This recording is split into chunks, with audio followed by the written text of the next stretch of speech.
the 28th chapter, and the 9th verse.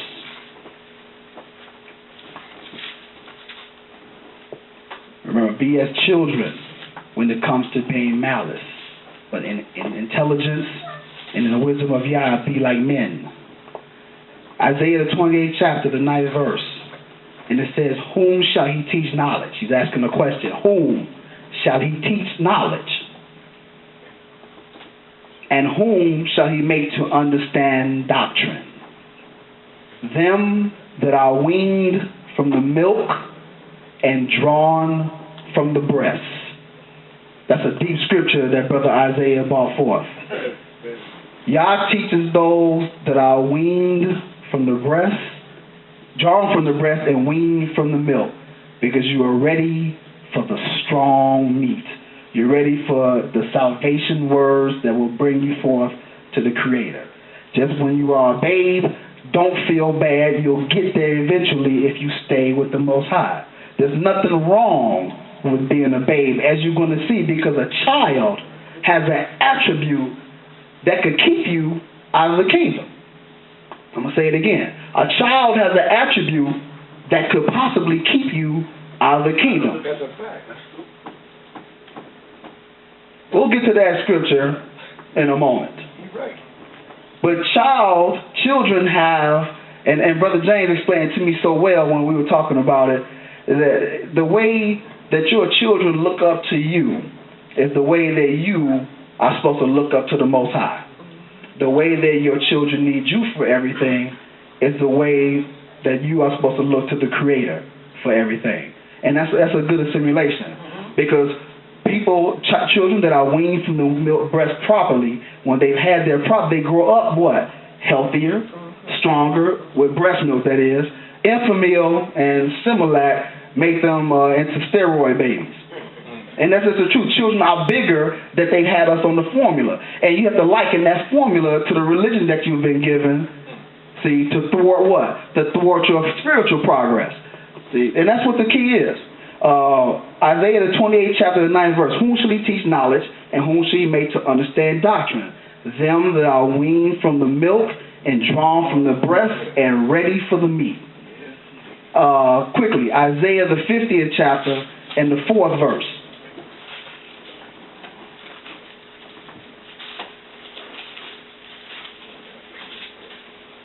Isaiah, the 50th chapter and the 4th verse.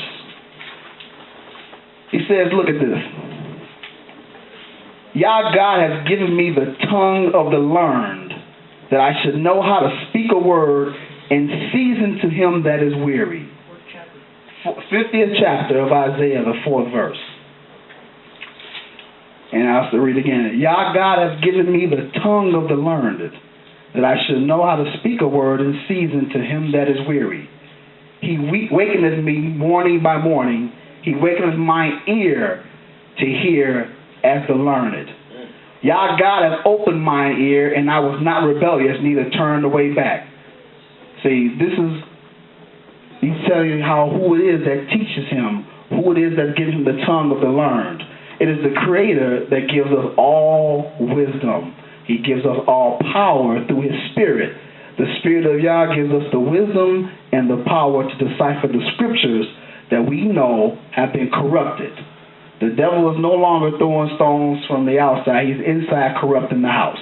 And this is what we have to decipher out of the scriptures, the corruption that has been involved in our history.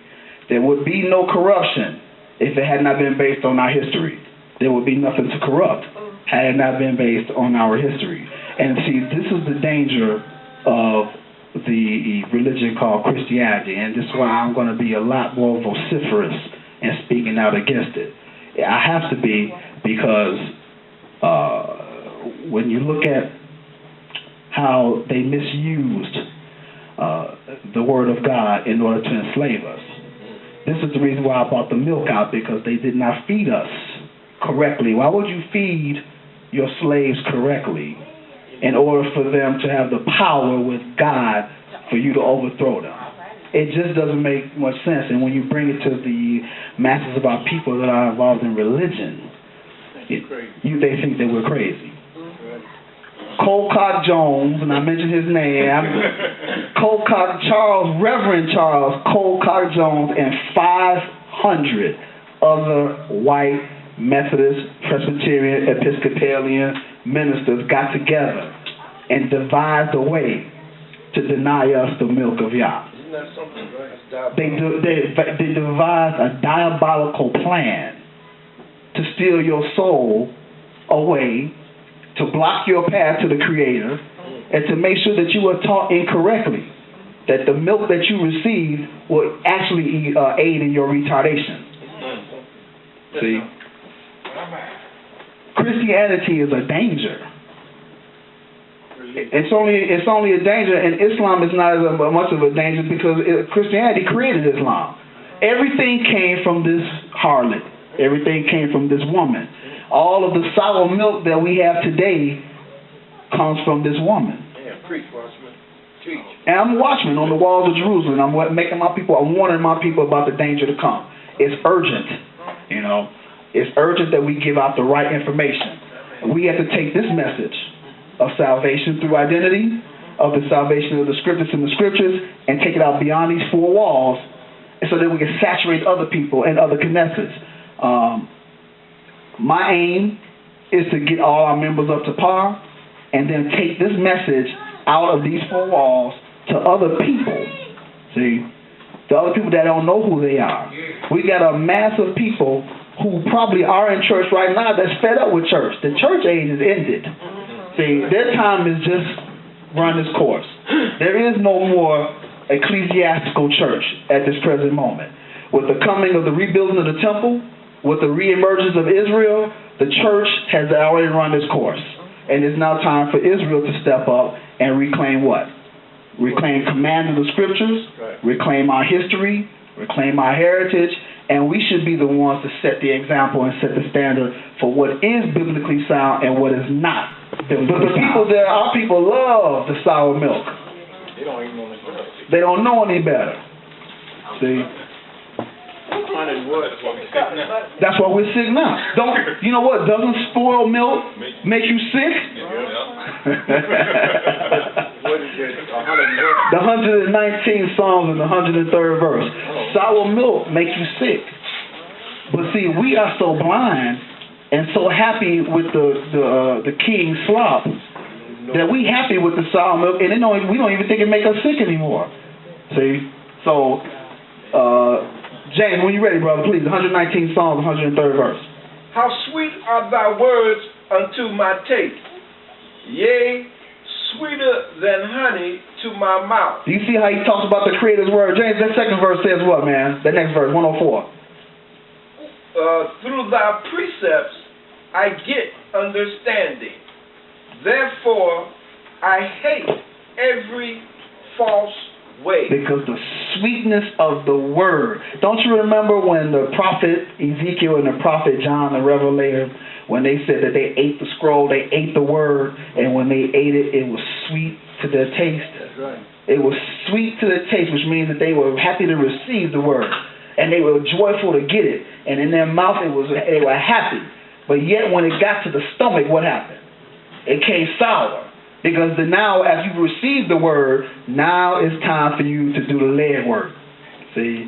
It's time to do the work now. When you receive the word, it's time for you to do what? To act on it. See? I have refrained my feet from every evil way that I might do what? That I might keep thy word. See? Solomon mentioned it. You know, the conclusion of the whole matter is to what? It's to fear the Creator and keep His commandments. This is the time of Jacob's trouble. See? This is the time of Jacob's trouble. And we need to have a sense of urgency about what we are seeing right now unfolding before us.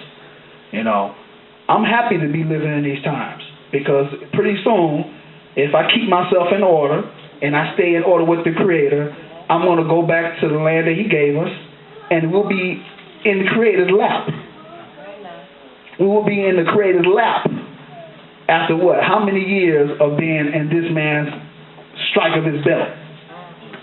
I ask that the Creator will bless and keep you. I thank you for listening to the sound of my voice. I hope that everyone understood the message today, that you got the milk that you desired. Do not be afraid if you are a veteran. If you are a person in this walk of life that has been in the walk of life for a long time, there's nothing wrong with going back and getting some milk, because that's what I had to do, and that's why part of the reason I brought forth this message. I thought I knew something when I really didn't, and I had to reinstitute my milk regimen, and there's nothing wrong with that. You just don't be a grown man drinking on a baby bottle. You get you a glass. See, I'm able to drink out of the glass now, so I don't have to drink out of the bottle. When you drink out of the bottle, you know you're very helpless. But there's nothing wrong with a person that has been in this walk of life for a period of time to partake of milk. There's nothing wrong with that. To go back where you started and make sure that you have the foundations of what? The first principles of the oracles of Yah. And having said that, I thank you and Shabbat Shalom.